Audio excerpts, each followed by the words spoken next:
E a Bíblia diz que começa meia-noite, a casa de Anás. Foi nesse julgamento que eles concretizaram o plano que fizeram antes de matar Jesus. O sistema religioso queria matar Jesus.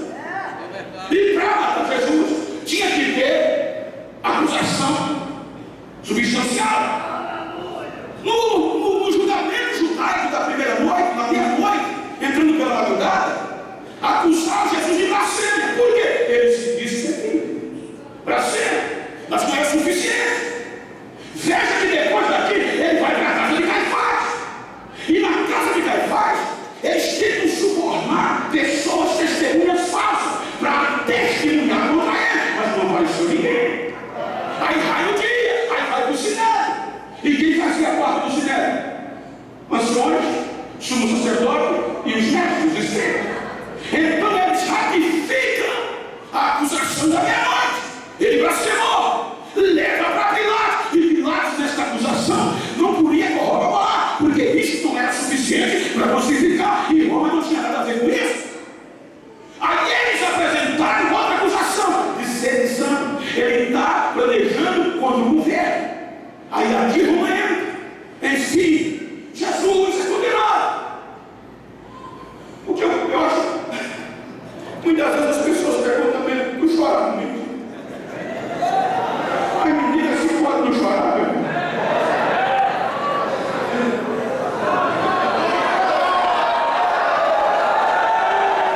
A Bíblia diz, se ele foi condenado, a Bíblia aqui nesse pormenor, a gente pode só ter uma ideia, mas ela não fala. Se ele foi condenado pelo julgamento judaico, a lei dizia lá em Deuteronômio, Números, se não me engano, que se alguém judeu fosse condenado em uma contenda, ele teria que ser açoitado 40 vezes. Mas para não quebrar a lei, eles tiravam uma só, aplicava 39 chicotadas. No mínimo, se ele foi condenado pela lei judaica, a crucificação, ele levou 39 chicotadas. E diz a história que uma zorrada daquela, um chicote, tinha 12 pernas. E em cada perna, ossos de animais quebrados. Se você multiplicar 39 vezes 12, porque cada chicotada era 12 lapão, 12 quadrados, vai dar mais de 468 cortes. E diz a dos historiadores, se ele foi condenado segundo a lei humana, na forma da crucificação, era 5 quarentenas menos uma, 195 chicotadas. Vezes 12, mais de 2.400. Aí Isaías disse: ele foi moído, triturado lá, quebra, cortando a nossa parede, nem uma vez. Vai à cruz. O sistema canta vitória, Alexandre. Mas o sistema não sabia que eles mesmos iam pregar, os profetas pregaram e eles não ouviram. Era necessário que ele morresse e fosse crucificado, mas no terceiro dia.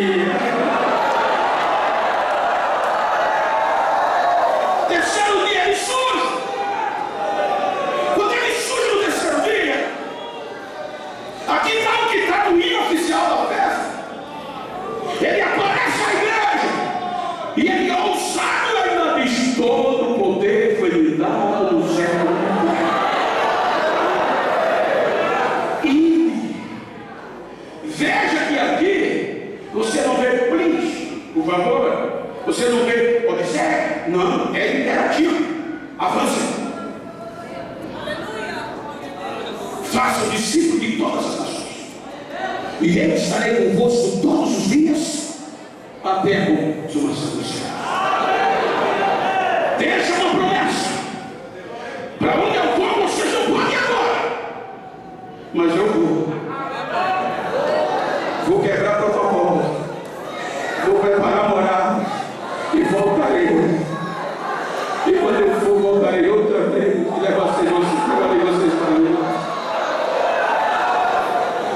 A igreja sustenta. A vinha estava amadurecendo. Não podia tentar e passar com ele.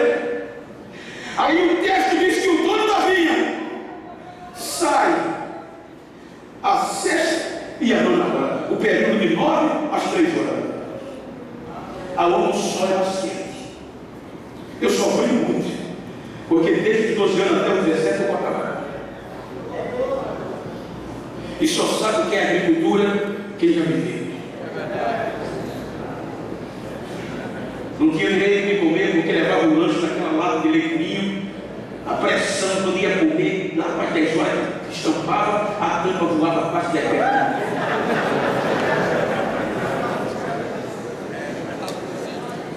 O dono da vinha sai a sexta mão, e a estes ele contrata. O texto diz que ele contratou, ele ajustou o valor.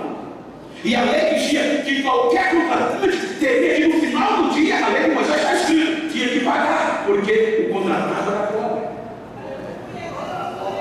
Então agora imagina, ele vai! E com 50 dias depois, o Espírito Santo desce e olha aonde ele entra. O que você olhar rápido, se você olhar rápido, os apóstolos, por conta da festa do Pentecostes, você vai encontrar cerca de 17 idiomas de nações que estavam na cidade. Entre medos, persas, elamita, forasteiro, judeu, árabe, tem cerca de 17 idiomas diferentes. Quando o Espírito Santo desce e entra na igreja, e quem estava lá, cerca de 120. Foram 500 que viram, mas só tinha 120 aproximadamente. Então, quando esses 120 pegam fogo, a Bíblia diz, olha que coisa linda, quem estava lá dentro, escuta, eu estou falando no contexto construtivo, não pejorativo. Quem estava lá dentro? Universitário? Poliglota? Não. Só tinha peça, ex-prostituta, pescador, só analfabeto lá dentro. O que era mais inteligente do que eu ouvi, o que era ajuda. Só tinha, aí de repente o Espírito Santo toca fogo lá dentro, aí a língua começa a soprar lá dentro. Aí o texto diz que as pessoas ouviam eles falando, cada um na sua linguagem. Aí disseram, tem coisa, o que está acontecendo ali? Só tem bruto, só tem analfabeto, e eles estão falando a língua da gente. Aí correram para lá, quando chegaram lá, aí o Espírito Santo sacode uma língua repartida como de fogo. Agora ninguém tem mais nada humano, cai no inferno, toca fogo. Aí disseram, Deus! Pedro prega. Como o partido pressuposto, parece até uma coincidência, mas não é. Agora Pedro, o analfabeto, prega. E quem estava lá embaixo? Sacerdote, universitário, dono do direito. Aí Pedro prega. Não foi muito tempo. Cerca de 3.000 tiveram que baixar a cabeça e ainda dizer, opa, não. O que a gente faz para ser crente também? Para fazer parte desse negócio aí? Aceita Jesus. A igreja sai disso aí. E a ordem é avançar e não recuar. A outra pregação, o número vai para 5.000. Agora imagina 5.000 andando contra a cultura da época. Quem aceitava Jesus dentro da casa queria ir mais.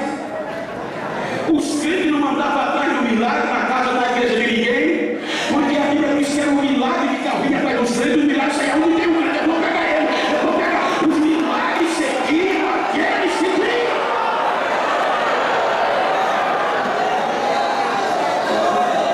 Diz a história que eles eram tão aguerridos que eles começaram a quebrar o protocolo interior. A história diz que eles iam o céu tão por dentro que ninguém parava eles. Diz no contexto histórico que eles tinham que reverenciar César. Antes desse negócio aqui, eles quando se encontravam tinham que dizer Sequino. O outro respondia Sequino, César é o Senhor. Mas depois que o fogo pegou, Jesus batiza para meio da rua. Batismo com o Espírito Santo era fichinha. Milagre do dentro da igreja, meu Deus, era fichinha. Não tinha tanto flash de foto nas igrejas, não. O único flash que tinha era a língua estranha de Jesus batizando dentro da igreja. Aí quando o crente encontrava o outro,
Se não desistisse, era para ser jogado dentro do tacho de fogo com azeite fervendo. Quando o imperador estava sendo ovacionado, ele deu ordem aos soldados: entrem no corredor, peguem de 2 em 2, se não desistirem, e joguem dentro do fogo. Os irmãos amarrados viam os soldados virem, e quando eles iam, o pastor disse bem, só se via e ouvia o barulho das correntes. Mas por que, pastor? Os crentes queriam correr se soltar? Não, meu. Os crentes estavam tão cheios de Deus que quando viam os soldados armados e a labareda pregando e o azeite fervendo, um olhava para o outro e fazia força: me solta que quem vai entrar primeiro sou eu. Quem vai entrar primeiro? O soldado levava de 2 em 2, meu amigo, e jogava dentro do tacho. Quando os crentes caíam, o fogo fazia barulho, o azeite fervia, o soldado enlouquecia. Mas o pastor disse: Bento, com 10 a 15 minutos, os romanos fechavam a boca. O que é que houve, Bento? O que é que houve, pastor? Bento, os crentes que eram jogar dentro do fogo começavam a pular de dentro, sem nenhuma queimadura e as correntes quebradas. Aí os romanos fechavam a boca e os que estavam amarrados começavam a gritar e correr e a dizer: ah lá, o meu Jesus está vivo, nosso Jesus está vivo, nosso Jesus está vivo. E os que saíam do quarto pegavam na mão e corriam gritando: os deuses de Roma não valem nada, mas o Jesus da igreja é Deus da água, é Deus do fogo, é Deus da água, é Deus do fogo. Ele descia, a ordem era lançada. O dono da vinha sai às 5 horas da tarde. E agora ele não vai contratar ninguém, porque qualquer empreendedor inteligente não contrata ninguém e assume os seus encargos faltando uma hora para terminar o expediente. Ele remaneja, ele deixa para o dia seguinte. Aí o dono da vinha vai à praça, e quando ele chega na praça tem um grupinho lá. É o único grupo que ele questiona. Sem contrato na mão, ele olha para o grupo e diz: o que é que vocês estão fazendo aqui a esta hora do dia? Aquele grupo diz: ninguém acreditou em nós. A gente não tem requisito para trabalhar na vinha de ninguém. Aí o dono da vinha diz: ou vocês estão aqui para a minha vinha, e eu vou dar a vocês o que é justo. Os que não faziam parte da minha gente.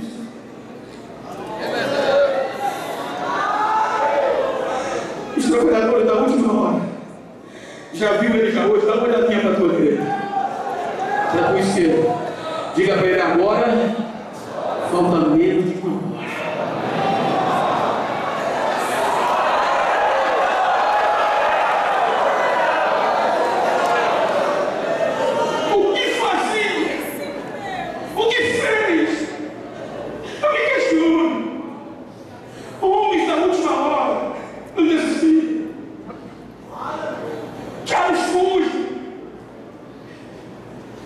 Pregava debaixo de opressão da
embora, deu algumas voltas.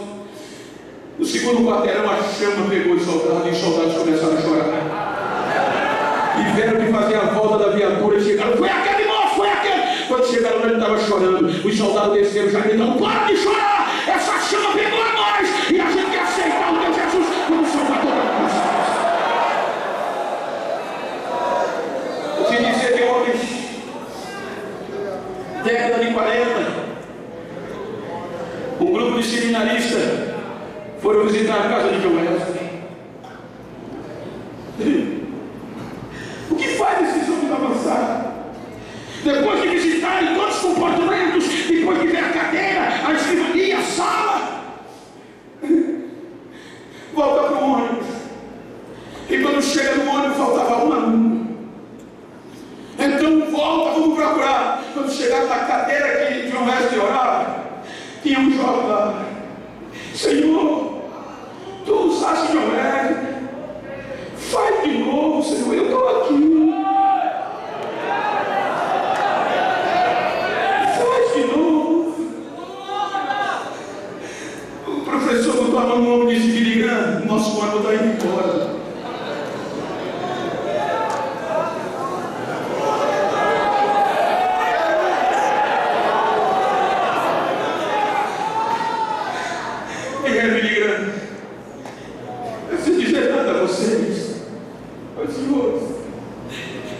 Agora olha para o sujeito que está ao teu lado, diga, chegou o século XXI. Mas mais alto, diga, chegou o século XXI.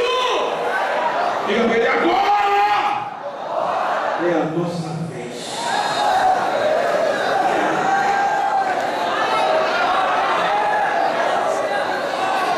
A ordem é avançar, o fogo tem que dar acesso.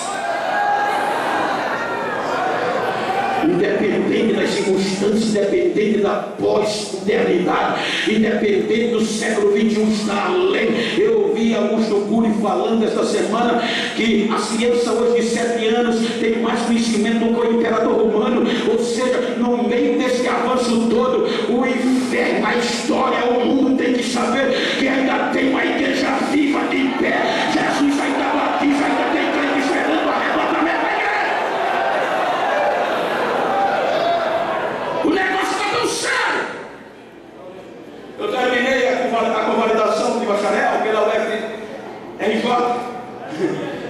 e eu fui seguramentista da turma e vieram me dizer, Bento, terminou o juramento, cerimônia, vieram chorar, Bento, tu agora tem olhado dele, vai ter que mudar um pouquinho, né?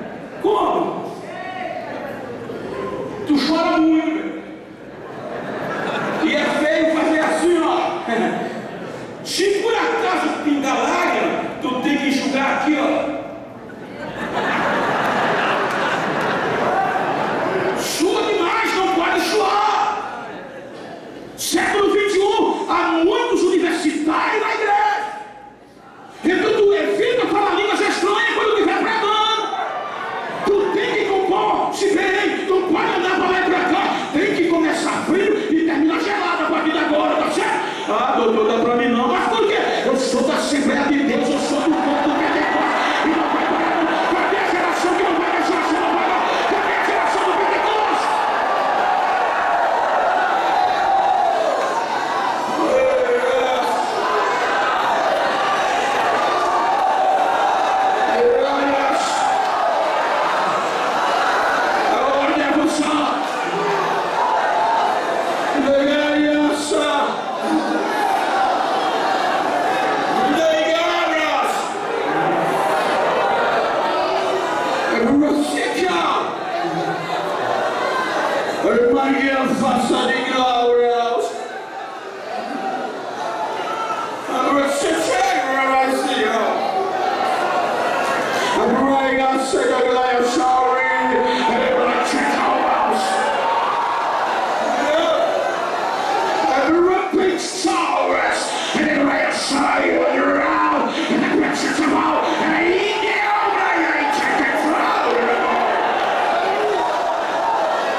força em mim. Esses últimos dias, estou sacudindo essa geração. Estou invadindo esses 4 cantos. E estou renovando vidas pelo poder da minha glória. Desperto, meu povo, que nesses últimos dias a minha unção e a minha glória vai sacudir anônimos e bolsa vidas nesta terra. E agora,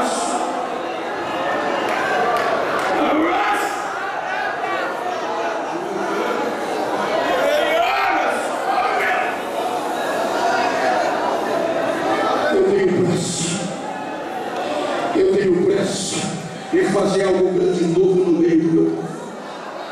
A minha unção está descendo de uma forma exponencial, para que saiba que eu sou Deus e não mudo. Recebam a apoteose do meu Espírito no meio de vós, diz o Senhor desta igreja.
Você vai ver que essa notícia sacudiu a sua vida. A Bíblia diz, eu vou conjecturar, me permita, meus mestres, que de manhã ela saía pela rua. Ele vem, ele vem, ele vem. Quando era meio-dia, nem comia, ia falar do noivo. O noivo vem, o noivo vem.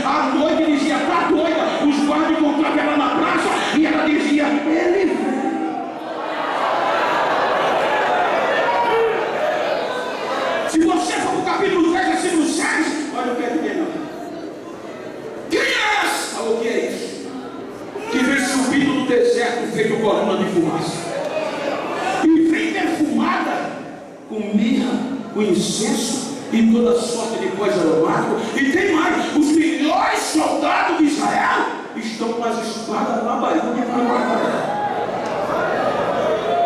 Que é aquilo? Aí disseram, é a liteira do rei. E a liteira só saía em